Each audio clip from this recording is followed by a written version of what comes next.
Good evening, everybody. Tonight I'm going to be talking about diazepam and the genetic implications associated with this drug. Everything's in the handout, so there's no additional need to reference this video beyond that. In terms of the drug, it's a benzodiazepine class drug, and its generic name is Valium. It was first synthesized in 1959. Now, it's used to treat anxiety, epilepsy, alcohol withdrawal syndrome, and recently has been adopted for patients with cerebral palsy. Today we're going to be focusing on anxiety, though. The therapeutic effect that we may see in a patient who takes this drug, which is going to be a normal release sort of situation, is that they may be more relaxed, right, less guarded, and they're going to give us feedback of maybe I have fewer panic attacks, I feel more relaxed, I'm less depressed.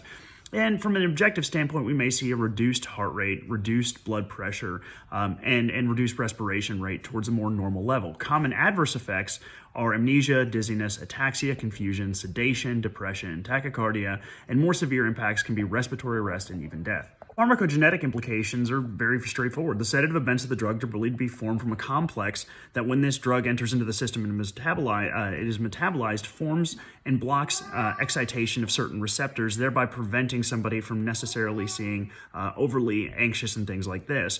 This is regulated by the P450 process, in particular the CP2C19 enzyme for metabolizing. Sorry, I know we're not supposed to use jargon, but it's kind of necessary here. Patients without this or with a lower availability will have a lower threshold for therapeutic effect or toxicity, or even reduced efficacy.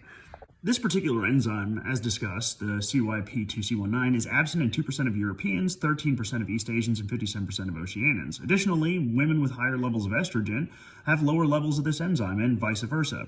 So if we have a patient who's a 25-year-old female who's an Oceanian, for instance, she may not have as much of this particular enzyme, meaning that her ability to metabolize this drug is not going to be as likely, so its efficacy is going to be lowered, or we may have a situation in which there's going to be a higher propensity for reaching a toxic level.